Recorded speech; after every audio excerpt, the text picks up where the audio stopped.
Right now at 10, the Dane County Regional Airport says it won't play a controversial Department of Homeland Security video. We'll detail what the message says and if the airport is being impacted by the government shutdown. And tensions are ramping up in the trade war between the U.S. and China. How tariffs are impacting crop farmers right here in Wisconsin. Plus, Packers kicker Brandon McManus still dealing with that nagging injury. Our Jason Wilde with an update on his condition and how the Packers will deal with it again if he can't go this week. It's all ahead on News 3 Now at 10. Good evening. Thanks for joining us. I'm Eric Franke. And I'm Sarah Carlson. We begin with a video from the Department of Homeland Security that is getting backlash from airports across the country. Officials at major airports in cities like New York, Las Vegas, and Chicago say they are not going to play a video from the Department of Homeland Security that is partisan. News 3 Now asked the Dane County Regional Airport if the video will play there. They sent back a statement saying they are not playing the video on screens operated by the airport. Officials also did mention that TSA actually leases its space inside Dane County Regional Airport, and there TSA is allowed to put up signs or videos from the federal government.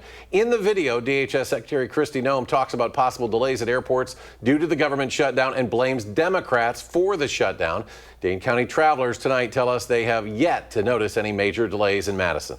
I don't really feel any kind of way about it because as long as I get to fly to where I need to go for work, then it's kind of outside of my realm, I guess. Is there anything else that you would like to say about this shutdown and the way you're... Get back to work. That's what I gotta say. Get back to work. All of you. I don't care. RD's eyes. Get back to work. The government shutdown started back on October 1st. Thousands of employees who work for the FAA and the TSA continue to work without pay. The Sauk County Sheriff's Office and Wisconsin DNR are asking again for the public's help with a homicide investigation. 5 years ago, John Schmutzer was murdered while hiking alone at Devil's Lake State Park.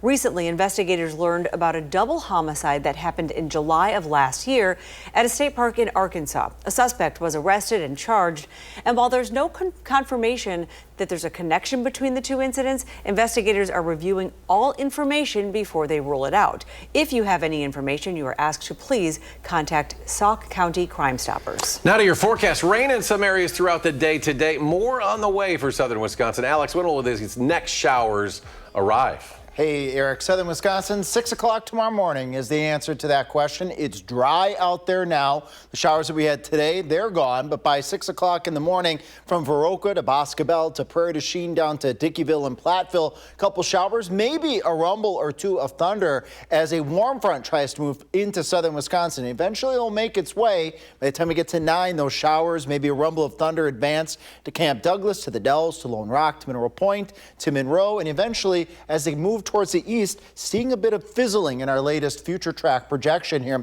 Nonetheless, I do expect a couple of showers across southern Wisconsin through at least the morning into the early afternoon hours on Thursday, and then just partly cloudy conditions to cloudy skies throughout the rest of the day on Thursday, and warmer temperatures well into the 60s. Much better chances for rain coming in Friday going on into Saturday, even lasting into Saturday night. When I come back here in just a couple of minutes, we're going to track that weather system, and I'm going to be first to letting you know how much water we can expect out of that weather system. That's coming up. Alex, thank you. President Trump's tariffs and trade deals continue to bring uncertainty to the market. And agriculture is no exception. Tonight, our Maddie Heimsch speaks to a Wisconsin farmer who says farmers and crop growers like him are caught in the middle.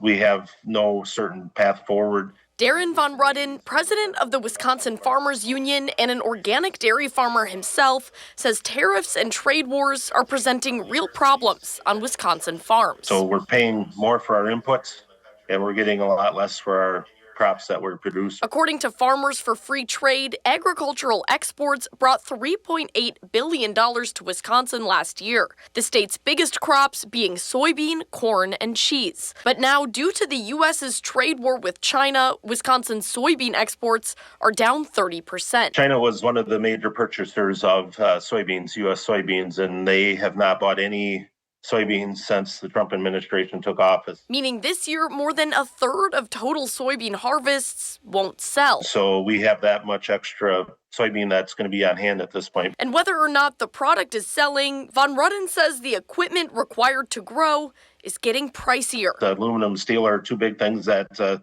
affects every sector of agriculture, from the shipping of the products to the equipment that we use here on the farm. That's going to be going up. So that's that double whammy that we're really in. Von Rudden says soybean season will be over within the next week or two, but he worries that the market impacts on farmers will last far longer than that. Farmers don't know what their income's really going to look like at the end of the year, or they have a general idea and it doesn't look good. Reporting in Madison, Maddie Heimsch, News 3 Now. 2 funding bills are now heading to Governor Tony Evers' desk aimed at addressing the challenges facing the state's EMS industry. The pair of bills would use more than $7 million set aside in the state budget to address recruitment, training, and up-to-date technology. It also changes how transport and Medicaid patients work, allowing EMS providers to get the same reimbursement rate treating them as they would for patients they transport. The increase in no transport reimbursements from Medicaid will be phenomenal. The numbers were in that bill, right? That really, it's not even a small number, but it's at least doubling what we get for a no transport fee.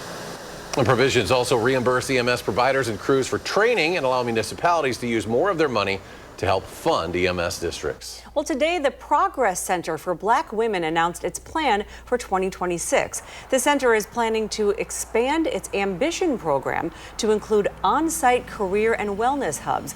This is at the Meadowlands apartment and local shelter. These hubs will help to provide job navigation, better access to housing-related resources, and connections to training. We're doing what we know works, layering in stability and access so Black women can maintain employment, have their tools necessary when it's time to pivot or you're pushed to pivot, and sustain their health and well-being while doing it. The Progress Center for Black Women also announced a new community-driven fundraising campaign. They're looking to secure 1,000 supporters who will pledge a minimum of $20 a month for the next 3 years. Today, oral arguments were heard in the case between UW-Madison and the University of Miami, Florida. UW alleging that Miami knowingly convinced one of their football players, Xavier Lucas, to abandon a lucrative NIL contract in Wisconsin to play for the Hurricanes this season. UW is seeking unspecified monetary damages and a declaration that Miami's conduct constituted tampering. Miami's main argument is that it is mere speculation that there was any contact between its representatives and Mr. Lucas before he decided to transfer. Miami also contends it is mere speculation that Miami was talking to Lucas's mother or Miami-based high school coach. I disagree. Now, lawyers on both sides must come to an agreement on what the limited discovery phase of the lawsuit will look like. If they cannot reach an agreement by the end of the month, the judge will decide. Well, it's that time of year. Respiratory virus season is starting now. The CDC expects a similar number of peak hospitalizations this season as last year. As far as the COVID-19 vaccine, the CDC says those 6 months and older and pregnant women should consult with a healthcare provider before getting that shot. For the flu, the vaccine is recommended for anyone 6 months and older. RSV vaccines are also recommended every 2 years for adults 75 and older, as well as those ages 50 to 74 at increased risk of severe illnesses. Now, there is growing concern over a measles outbreak in South Carolina. Health officials have confirmed 16 cases in that state since July, and nearly 140 unvaccinated students in 2 schools are being forced to stay home for 3 weeks nationwide. Cases are at a more than 3-decade high, while vaccination rates among kindergartners have been trending downwards in recent years. Measles is so contagious that it needs a very, very high level of vaccination in order to achieve that herd immunity. And so if it dips down at all, there's the risk for this highly contagious virus spreading very quickly. Symptoms can take 1 to 3 weeks to appear, so someone could be sick and be spreading it without even realizing it. According to the CDC, the measles vaccine is safe and effective. The USS Cobia is back in Manitowoc after being dry docked for repairs. The vessel, built back in 1943, it's been a proud centerpiece of the Wisconsin Maritime Museum. It's also a lasting reminder of Manitowoc's role in World War II submarine production. The Cobia had been dry docked in Sturgeon Bay for repairs since September 7th. It was exciting to have it here. It was exciting to work on it, and it's exciting to see it go because you've done it, but now you don't have the opportunity to see it every day. Now, although it returned today, the Cobia won't be open to the public until a later date. Well, to the Packers now, there are still a few players not taking to the practice field for the Pack. One of them remains kicker Brandon McManus. Well, but as News 3 Now senior Packers writer Jason Wilde tells us, the green and gold do have a solid backup plan. The Packers got back to work today with practice in the aftermath of Sunday's win here at Lambeau Field over the Cincinnati Bengals and in preparation for this Sunday's matchup with the Arizona Cardinals out in the desert. 4 players not practicing for the Packers, but one of them remains kicker Brandon McManus. Now, he suffered a quadriceps injury a week ago today in his right leg, that is his kicking leg, and he ended up being held out of the Bengals game in favor of Lucas Havrisik, who the Packers signed off the street to fill in. Now, Havrisik not only made all 5 of his kicks, but Matt LaFleur gave him a game ball after the game, which he proudly accepted, although he wasn't, as he told me today, particularly thrilled with giving a speech to honor that event. But he was solid as solid could be for a guy who had been out of the league for over a year in terms of kicking in games that counted. If he has to return to that role in Arizona, he said today he is ready. He knows that the expectations are high. Brandon McManus has been very reliable since he arrived here, but if the Packers choose to play it safe, and as Matt LaFleur said, play the long game, they will be probably holding him out against the Cardinals. We'll have full coverage of the Packers kicking situation and everything Packers on our website, channel3000.com, where you can read our Packers coverage for free. And while you're there, make sure you sign up for our Packers newsletter, which delivers our coverage directly to your inbox every single day. In Green Bay at Lambeau Field, Jason Wilde, channel3000.com.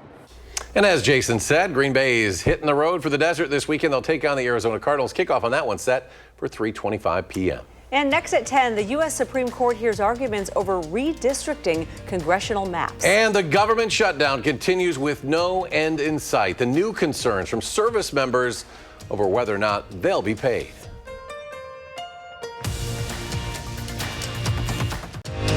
You're watching News 3 Now at 10. Welcome back. The federal judge in San Francisco has ruled that the Trump administration must stop firing workers during the shutdown. This as furloughed workers around the country are struggling to pay their bills. Food bank managers across the nation say the number of military families turning to them for assistance has risen substantially. But the Trump administration says service members will be compensated this week after it rearranged Pentagon funds. But it's unclear how long those funds will last. If the Democrats continue to vote to keep the government closed, as they have done now so many times, then we know that U.S. troops are going to risk missing a full paycheck at the end of this month. We need to address the crisis that is afflicting, and that's the right word, the American people. Now, the Senate is expected to vote again for the 10th time on a measure to reopen the government sometime tomorrow. Today, the Supreme Court heard arguments in a case challenging Louisiana's congressional map, but the impact could have far-reaching impacts. The NAACP Defense Fund is arguing that Section 2 of the Voting Rights Act is crucial to maintaining black representation in Congress. However, the Trump administration says maps like Louisiana's are unconstitutional because they rely heavily on race to create black congressional districts. Political experts believe the court's conservative majority may find a middle ground. Political scientists that I've looked at, who I've looked at their studies, say this would be a big boon for Republicans and could potentially lock in a Republican majority in the House of Representatives for years, maybe decades. The Supreme Court is not expected to deliver a decision until next spring. The ceasefire in Gaza is being put to the test. The Israeli government says one of the 4 bodies handed over by Hamas is not one of Israel's hostages. President Trump says phase 2 of his peace plan is underway.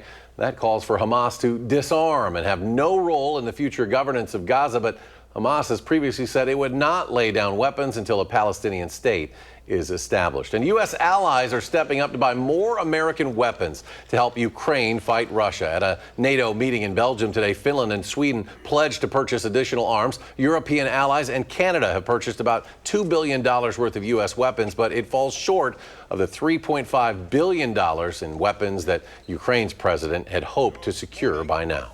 Well, it's turning to local weather now. It's been an interesting forecast out there. More rain on the way, though, for our area. Alex, when will that be coming around? Indeed, yes, more rain is on the way. We were tracking earlier Thursday's chance of showers. We'll see those again in just a moment. An even better chance for showers and maybe some thunderstorms Friday going into Saturday, going into Saturday night, maybe even lasting into Sunday as we take a peek here at Future Track with both of those weather systems. Tomorrow morning, 6 o'clock, Boscobel, Prairie du Chien, Platteville, areas just west of Madison, seeing some showers, maybe an isolated thunderstorm or two. This is as a warm front is trying to move into southern Wisconsin. Those showers then lining up from Lone Rock to Mineral Point to Monroe, right around 9 o'clock or so in the morning. They try to make it to Madison, then they fizzle out some. But I do think that we all stand a chance tomorrow of seeing showers, maybe a rumble or two of thunder across southern Wisconsin. Not expecting widespread thunderstorm activity, but just a couple showers out there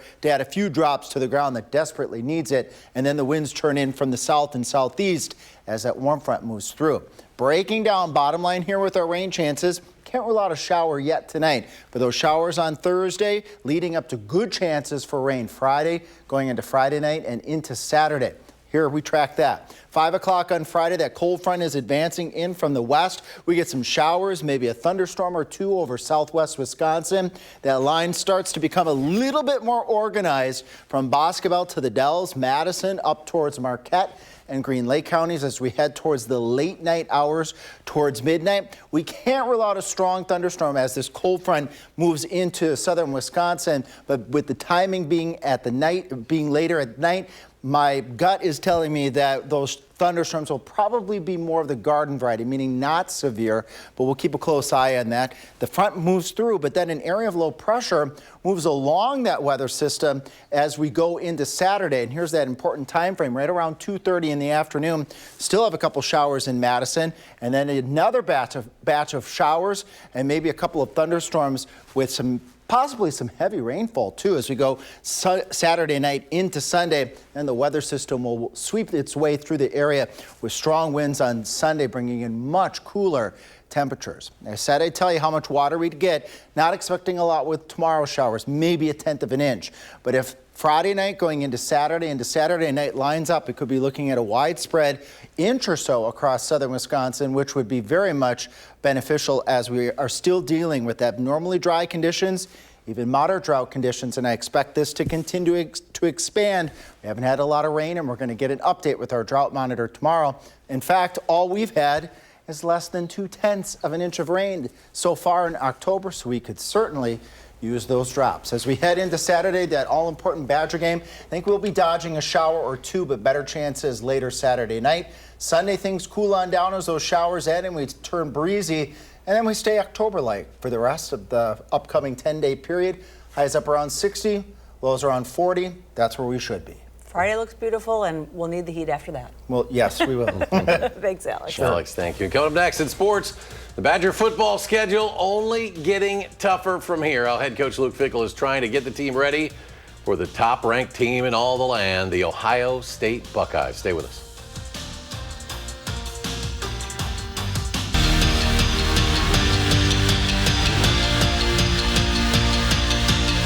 Well, it's been pretty ugly lately for the Badger football team, to say the least. And after last week's 37-zip loss to the Hawkeyes, the Badgers still have to play 3 teams in the top 10 this season.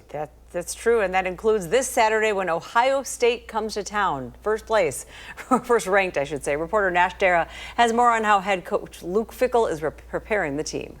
The Wisconsin Badgers came out of the gate 2-0. Now, they weren't perfect by any means, but at least they were getting wins.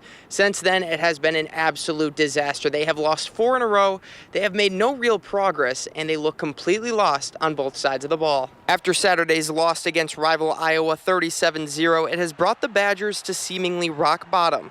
And there are many questions every Wisconsin fan is still asking. What are the Badgers going to do about Luke Fickell, and how do they attempt to save this season? For me to sit here and worry about all those other things, there's not enough time in the day. There's not enough energy in the day. So the focus for me and for our staff is on the guys inside that locker room and doing everything we can to make sure that we keep that thing rolling. They've got the right mindset. They understand what we got to do together, and we got to put our best product out there on Saturday. Now, unfortunately for Bucky, the road doesn't get any easier as this upcoming Saturday they will be taking on the #1 ranked Ohio State Buckeyes, a team they have not beat since 2010. Here at Camp Randall, Nash Dara, News 3 Sports. Thank you, Nash, and you'll be able to watch the game right here on WISE TV. Kickoff is set for 2:30 Saturday. After taking down Maryland, Wisconsin volleyball now gearing up for a top 25 showdown with UCLA this Friday. The 7th-ranked Badgers, 12-2 overall, 5-1 in Big Ten play. And this week on the Wisconsin Huddle, Badger libero Miley Chan joins sports director Andrew Banstra to talk about all things Wisconsin volleyball, including how head coach Kelly Sheffield and the team handled last week's tough loss at Penn State. We've heard and learned a lot from that game. Usually our film sessions are maybe like 30 minutes. This Penn State one was like 2 hours. So we had a lot to break down, a lot to learn from, and I think it was really exciting that we had this Maryland game only a few days after, so we had that chance to make those changes fast and implement everything that we learned. So he's big on losses are a really great learning opportunity.